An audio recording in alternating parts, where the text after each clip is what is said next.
이번 시간에는 소방전기시설 구조 및 원리에 대해서 말씀을 드리겠습니다. 소방전기시설 구조 및 원리는 전기 분야와 기계 분야로 나눌 수가 있는데 본 과목에서는 전기시설 구조 및 원리에 대해서 말씀을 드리겠습니다. 내용 전체적으로 보면 경보설비, 그 다음에 피난유도 설비, 그 다음에 소화활동설비, 소화설비, 비상전원 또는 기타 전기설비 부분으로 나눌 수가 있겠습니다.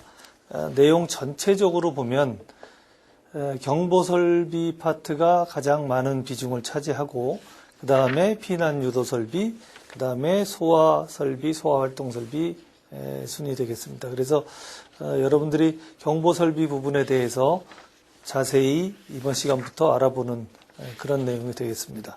경보설비에는 자동화재 탐지설비, 비상경보설비, 비상방송설비, 또 누전경보설비, 자동화재 속보설비, 또 가스누설 경보설비까지 포함이 되겠습니다. 주 내용이 자동화재 탐지설비에 관한 내용들이 가장 많은 비중을 차지합니다. 그래서 이번 시간에는 자동화재 탐지설비에 관련된 내용을 말씀드리겠습니다. 주로 이번 시간에는 개요에 대해서 말씀드리고 전체적인 구성과 간단한 용어 정리를 말씀을 드리겠습니다. 더불어서 경계 구역을 나누는 방법에 대해서 이번 시간까지 말씀을 드리겠습니다. 자동화재 탐지설비라고 하는 것은 화재가 발생해서 열과 연기, 그 밖에 화재에 관련된 정보가 발생이 되면 그 정보를 바탕으로 해서 경보를 울리게 됩니다. 그러면 그 경보를 듣고 건물에 있는 인원들이 대피를 하는 그런 설비가 되겠습니다. 그래서 음향은 주로 사이렌과 경종으로 대피 안내를 하게 되겠습니다. 방송 설비의 경우에는 안내 멘트에 따라서 방송이 되도록 그렇게 시스템이 갖춰져 있습니다. 자동화재 탐지 설비의 구성은 여러분 교재에 보듯이 제일 중앙 부분에 수신기를 중심으로 해서 각 기기들이 연결이 되어 있습니다. 그래서 수신기를 보면 가운데 중앙 부분에 수신기가 가장 기본이 되고 수신기에 여러 가지 장치에서 정보를 줍니다. 예를 들면 감지기에서 정보를 주기도 하고 또 발신기 부분에서 정보를 주기도 하고 그래서 수신기는 각각에 대해서 정보를 받은 다음에 그 정보를 가지고 경종을 울리거나 사이렌을 울리는 그런 장치가 되겠습니다. 또 감지기에서 들어올 때 직접 감지기에서 신호가 들어오는 경우도 있고 중계기라고 하는 것을 이용해서 수신기에 신호를 주는 경우도 있습니다.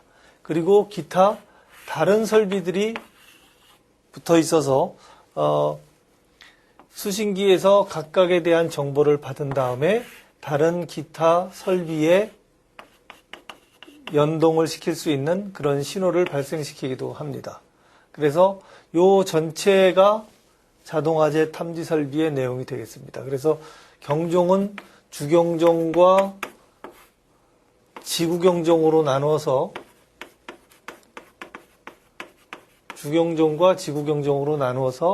주경종은 수신기 인근에서 바로 울리도록 되어 있고 지구경종은 각 경계구역에 설치가 돼서 경계구역에 있는 경종이 울리게 되겠습니다.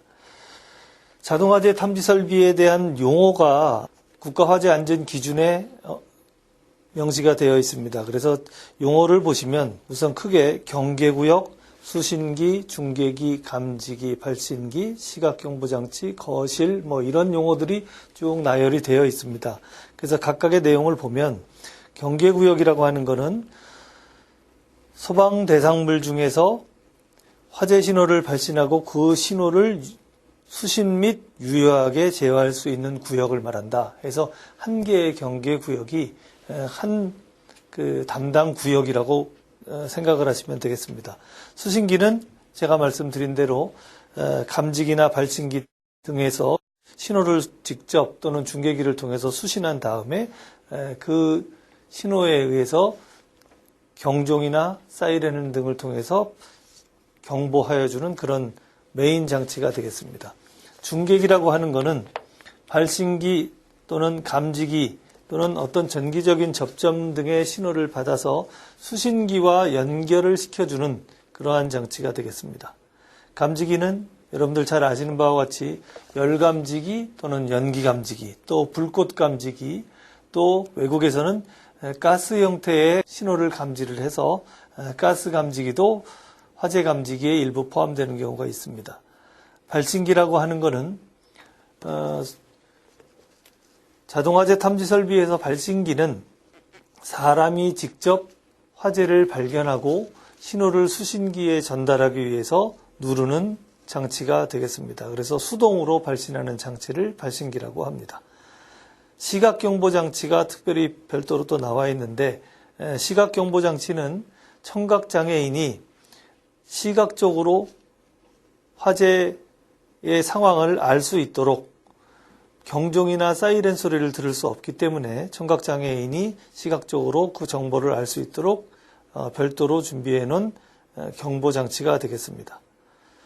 그 다음에 거실이라고 하는 것은 거주, 집무, 작업, 집회, 오락, 그 밖에 유사한 목적을 가지고 사용하는 일종의 공간을 모두 통틀어서 거실이라고 얘기하겠습니다. 이상으로 이제 여기에 자동화재 탐지 설비의 주요 용어들을 이제 간단히 살펴봤고요. 그 다음에 자동화재 탐지 설비의 설치 대상을 이제 말씀드리겠습니다. 우선 소방설비에서 소방설비를 어떤 건물에 하느냐 안 하느냐, 있느냐 없느냐는 우선 자동화재 탐지 설비가 줄여서 자탐설비라고 하는데, 이 자동화재 탐지 설비가 있느냐 없느냐가 우선 소방설비를 하느냐 안 하느냐 그 대상이 됩니다. 그래서 자동화재 탐지 설비를 어떤 건물에, 어떤 규모의 어떤 건물에 하느냐, 그거를 나타낸 것이 이제 설치 대상에 관련된 내용이 되겠습니다. 우선 자동화재 탐지 설비를 설치해야 되는 대상은 기본이 600제곱미터입니다. 600제곱미터는 일반 근린생활시설을 대상으로 했을 때 600제곱미터가 됩니다. 그래서 이 자동화재 탐지 설비를 설치해야 되느냐 말아야 되느냐 하는 그 대상을 보면 우선 두 가지로 구분합니다. 면적과 용도입니다. 면적과 용도. 그래서 면적이 기본적으로 600제곱미터가 되느냐 하는 것은 대표적으로 근린생활시설인 경우에 600제곱미터 이상이면은 600제곱미터 이상이면은 자동화재 탐지 설비를 해야 된다. 그리고 1000제곱미터가 있습니다. 1000제곱미터도 있고 또 2000제곱미터도 있고, 1000제곱미터인 경우에는 여러분들 교재에 보시는 것처럼 일반 목욕장, 문화, 집회 및 운동시설, 이런 등등의 시설에는 1000제곱미터 이상이 되겠습니다. 그래서 여기서는 일반 목욕장, 문화, 집회, 운동시설, 이 정도가 주로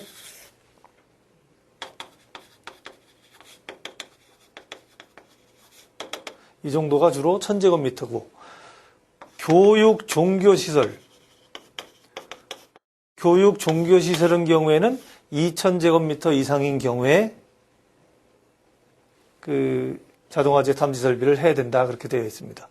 여기에 또 하나, 최근에는 400제곱미터가 또 있습니다. 400제곱미터인 경우에는 노약자 시설, 노인시설이라든지, 그 다음에 그 숙박시설이 있는 청소년 수련시설, 이런 경우에는 400제곱미터로 기준이 굉장히 강화되어 있습니다. 그러니까 400제곱미터가 제일 강화된 기준이고, 일반적으로는 600제곱미터, 또 조금 완화돼서 1000제곱미터는 문화 집회시설, 교육종교시설은 2000제곱미터, 이렇게 해서 600, 1000, 2000, 400제곱미터가 면적의 기준이 되겠습니다. 거기에 더불어서 이제 지하구라고 하는 게 있는데, 지하구는 그 전력시설, 통신시설 이런 것들이 전부 다 최근에는 지하에 매설이 되어 있습니다. 예전에는 이제 그 전신주를 통해서 이제 전력을 공급하고 그랬는데 요즘에는 대부분 이 지하구를 통해서 통신선이라든지 전력 시설들이 지하구를 통해서 가 있습니다. 그래서 이런 시설들이 되어 있는 곳에는 무조건 자동화재 탐지 설비를 해야 된다. 말하자면 소방 설비를 해야 된다. 그 뜻입니다. 그래서 지하구는 반드시 해야 된다. 근데 이 지하구의 정의가 보통 높이가 2m 이상, 입구의 높이가 2m 이상, 그 다음에 가로의 넓이가 1.8m 이상, 길이가 50m 이상 되는 그런 공간이 있을 때 이 공간을 지하구다 이렇게 설명을 합니다.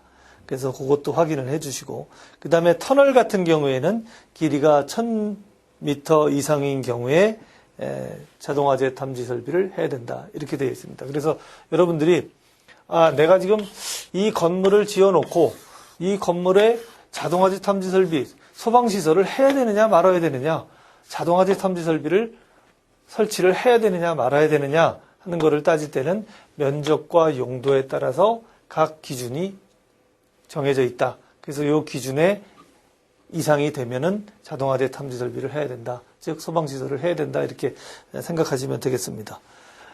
그 다음에 특별히 또 공장이나 창고 같은 경우가 있습니다. 공장이나 창고 같은 경우에는 그 공장이나 창고에서 취급하는 그 물질에 따라서 소방 설비를 해야 되느냐 말아야 되느냐가 정해지는데 그 어떤 물질이 있느냐를 따져놓은 것이 이제 그 교재에 있는 것처럼 공장 창고 시설로서 소방기본법 시행령에서 정하는 수량의 500배 이상의 특수 가연물을 저장하거나 취급하는 곳 이렇게 되어 있습니다. 그러면 거기에 500배 이상의 특수 가연물이 어떤 거냐면 표에서 보는 것처럼 제1종 가연물, 또 면화류, 목모 및 대패밥, 2종 가연물, 넝마 이렇게 쭉 나열이 되어 있는데 그 표에 예를 들면 제1종 가연물인 경우에 200kg이 기본 수량입니다. 그러면 200kg에 500배 이상을 다루는 그런 창고나 공장 같은 그런 시설에는 해야 된다. 예를 들어서 석탄 및 목탄이 10,000kg으로 되어 있는데 이 수량의 500배 이상을 취급하는 또는 다루는 공장이나 창고 등에서 자동화재 탐지 설비를 해야 된다. 이렇게 되어 있습니다. 그래서 지금 어떤 건물을 지어놓고 그 건물에 소방시설을 해야 되느냐 안 해야 되느냐, 자동화재 탐지 설비를 해야 되느냐 안 해야 되느냐를 따질 때는 이 자동화재 탐지 설비 설치 대상에 관련된 내용들을 한번 자세히 보시고 그 내용에 맞는다면은 자동화재 탐지 설비를 해야 될 것 같습니다. 그 다음에 자동화재 탐지 설비를 한다, 소방시설을 한다. 그러면 이 소방시설의 규모는 어떻게 되겠느냐? 다시 말하면 이 자탐 설비의 규모가 어떻게 되겠느냐? 뭐 큰 거를 해야 되느냐, 작은 거를 해야 되느냐? 경제적으로 따지면 500만 원짜리를 해야 되느냐, 1000만 원짜리를 해야 되느냐? 그 규모를 따질 때는 이 시스템이 어느 정도의 경계 구역을 갖느냐 하는 것이 이 규모하고 연결이 될 수 있습니다. 그래서 경계구역을 설정을 하는데 경계구역이 많으면 많을수록, 감시해야 될 구역이 많으면 많을수록 소방설비의 규모는 커지게 됩니다. 그래서 경계구역을 어떻게 설정을 하느냐, 이 부분을 이번에 말씀을 드리겠습니다. 경계구역은 우리가 아까 제가 말씀드린 바와 같이 자동화재 탐지 설비를 해야 되는 첫 번째 기본 면적이 근린생활인 경우가 가장 많은데 근린생활인 경우에 600제곱미터라고 되어 있습니다. 그래서 경계구역을 설정을 할 때는 일단 기본이 600제곱미터가 한 개의 구역이 됩니다. 600제곱미터를 한 개의 경계구역으로 생각하면 됩니다. 그래서 경계구역을 설정하는 방법을 이제 거기에 나타내고 있는데 우선 경계구역을 나타내는 화재 안전 기준에 나와 있는 내용을 보시겠습니다. 거기에 보면 자동화재 탐지 설비의 경계구역은 다음 기준에 따라 설정하여야 한다. 이렇게 되어 있습니다. 첫 번째로 하나의 경계구역이 2개 이상의 건축물에 미치지 아니하도록 한다. 경계구역을 나누는데 이게 한 건물에 이렇게 나누면 됩니다. 그래서 이게 한 건축물에 이렇게 나누면 되는데 이게 옆에 조그만 건축물이 하나 있다 그래서 이 건축물을 같은 경계구역으로 봐서는 안 된다는 거죠. 같은 경계구역으로 봐서는 안 되고 2개를 별도의 경계구역으로 봐야 된다. 그래서 아무리 작은 건물이 2개 있다 하더라도 작은 건물이 2개 있다 하더라도 이거를 하나의 경계구역으로 봐서는 안 된다. 그 다음에 2개 이상의 층에 미치지 아니하도록 한다. 예를 들면 여기가 1층이고 여기가 2층인데 1층과 2층을 한 개의 경계구역으로 묶지 마라. 1층은 1경계구역, 2층은 2경계구역, 경계구역이 서로 달라야 된다. 그 뜻입니다. 그리고 하나의 경계구역의 면적은 600제곱미터로 하는데 그 길이는 50m 이내로 한 개의 경계구역을 잡아야 된다. 그렇게 얘기하고 있습니다. 그래서 내용을 보면은 600제곱미터 그러면 사실 길이로 따지면 이렇게 돼서 여기가 60m고 여기가 10m 이렇게 되면 60 곱하기 10해서 이 안에가 600제곱미터가 되는데 이 길이를 너무 길게 잡으면 경계구역 하나로서 너무 길이가 길다 해서 정해놓은 길이가 50m까지만 한 개의 경계구역으로 봐라. 그래서 예를 들면 60m짜리의 공간이다. 그렇게 되면 이게 600제곱미터가 되더라도 여기를 50m만 끊고 한 개, 2개 경계구역으로 별도로 나누라. 예를 들면 30m로 나눈다든지 이거를 두 부분으로 나누어서 2개의 경계구역으로 설정해야 된다. 그 뜻입니다. 그런데 예를 들면 내부가 훤히 들여다보이는 공장이나 창고 등이 있습니다. 여기 사람이 이렇게 서 있을 때 이 안에 시야가 확 트여져 가지고 이 안에가 전체가 다 들여다보이는 그런 경우에는 여기를 600제곱미터가 아니라 1000제곱미터까지 하나의 경계구역으로 봐도 좋다. 그렇게 돼 있습니다. 그러니까 이거를 그래도 나는 600제곱미터로 보겠다 해도 상관이 없습니다. 그런데 어쨌든 최대 면적을 600제곱미터가 아니고 1000제곱미터까지 하나의 경계구역으로 봐도 좋다. 근데 여기 단서가 붙어 있는 게 뭐냐면 이 밖에서 내부를 볼 때 안에가 전체가 다 보이는 경우에라고 한정이 되어 있습니다. 만약에 이렇게 되어 있다가 이 안에 공장 내부에 물건이 쌓인다든지 아니면 어떤 구획을 가해서 이 바깥에서 외부에서 내부가 훤히 들여다보이지 끝까지 다 보이지 않는 경우에는 1000제곱미터로 할 수가 없는 겁니다. 그래서 이 기준은 주된 출입구에서 내부 전체가 보이는 것에 있어서는 50m 범위 내에서 1000제곱미터 이하로 할 수 있다. 이렇게 되어 있습니다. 여기도 50m의 길이의 전제는 가지고 있습니다. 그 다음에 지하구인 경우에 아까 말씀드린 대로 지하구는 전력선이나 통신선 등을 매설해 놓는 그런 공간인데 여기에 높이가 2m, 넓이가 1.8m, 길이는 50m 이상이 되면은 지하구다 그렇게 얘기를 했는데 지하구인 경우에는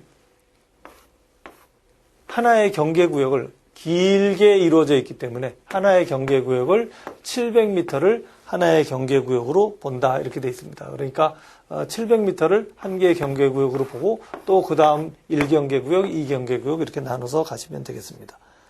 그 다음에 계단, 경사로, 엘리베이터 건상기실, 린넨슈트, 파이프 덕트, 또 기타 이와 유사한 부분 이것들은 다 뭐냐면 현재까지는 제가 여기서 이렇게 말씀드린 거는 다 수평적 의미의 경계구역을 구분을 했습니다. 근데 수직적 의미의 경계구역을 구분할 때는 계단이나 또는 엘리베이터가 오르락내리락하는 그런 엘리베이터 건상기실이나 뭐 그런 것들을 의미합니다. 그러니까 여기에 이제 예를 들면 계단이 이렇게 쭉 이렇게 있으면 중간중간에 이제 층이 이렇게 구분되어 있겠죠. 층이 구별되어 있으면 여기가 1층, 2층, 3층, 4층 이렇게 되어 있으면 이쪽의 계단실은 이쪽 거실의 공간하고 별도의 경계구역으로 잡는 겁니다. 별도의 경계구역으로 잡고 여기에 높이가 45m를 한 개의 경계구역으로 잡는다 그런 뜻입니다. 그래서 경계구역을 수직적으로 구분할 때는 45m 이하를 한 개의 경계구역으로 잡고 이런 것들은 별도로 하나의 경계구역으로 하여야 한다 이렇게 되어 있습니다. 그 다음에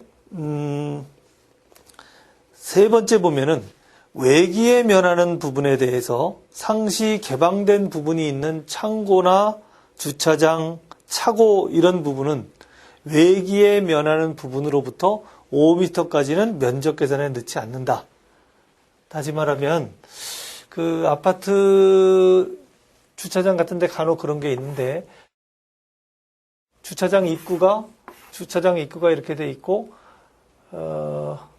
요 부분이 지하가 아니고 실내로 되어 있습니다. 그래서 여기까지는 이렇게 막혀져 있는데, 그러니까 외부에서 볼 때 이 공간이 여기가 뚫려 있습니다. 그래서 차가 이쪽으로 왔다 갔다 하는 부분이고, 여기는 이 안에는 실내가 되고, 그러면 여기서부터 5m 거리까지는 이 전체 경계구역의 면적 대상에 넣지 않는다 그런 말입니다.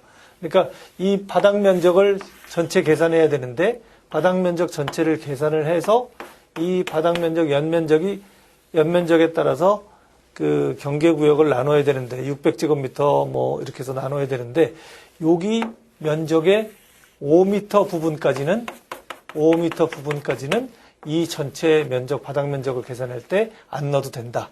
외기에 면하는 부분에 대해서. 그래서 외기에 면하는 부분에 대해서는 면적 계산을 하지 않는다. 그런 말입니다. 그 다음에 네 번째, 자동화재 탐지 설비뿐만이 아니라 자동소화 설비, 제한 설비 등이 작동하기 위한 화재 감지기로 사용되는 경우가 있습니다. 감지기가. 그런 경우 또 스프링클러나 물 분무 제한 설비 화재 감지 장치로 화재 감지기를 설치한 경우에는 그 경계구역이 당해 소화 설비의 방사구역 또는 제한 설비와 동일하게 정해질 수 있다. 그러니까 감지기가 설치돼서 그 소화 설비나 방사구역, 제한구역 이런 것들이 면적이 이미 정해집니다. 그러면 그 구역과 동일하게 경계구역을 같이 정해도 된다 하는 겁니다. 그 다음에 마지막으로 감지기 설치가 면제된 장소가 있습니다. 감지가 설치 안 해도 된다. 그러니까 예를 들면 화장실이나 물이 있는 화장실입니다. 물이 있는 화장실, 목욕탕 이런 데는 실제로 화재를 경계할 만한 감지기를 설치하지 않아도 된다 하는 면제 규정이 있습니다. 그런 경우에는 감지기를 설치하지 않지만 경계구역 면적에는 계산을 한다. 경계구역 면적에는 포함시킨다. 이렇게 되어 있습니다. 그러나 별도의 경계구역을 설정하는 계단, 경사로, 엘리베이터, 건상거실 이런 공간은 별도로 경계구역을 만들기 때문에 경계구역 면적에는 들어가지 않아도 좋다. 이렇게 되어 있습니다. 그러니까 수평적인 경계구역 부분과 수직적인 경계구역 부분은 나눠서 경계구역을 하고 외기에 면하는 부분은 5m까지는 계산에 넣지 말고 또 감지기가 설치 면제된 장소는 경계구역 면적 계산에는 삽입을 하고 이런 뜻입니다.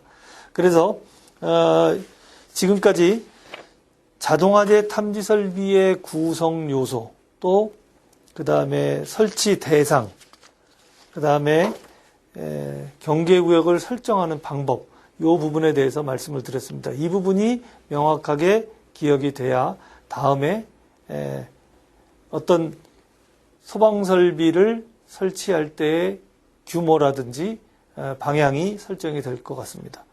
이상 마치겠습니다.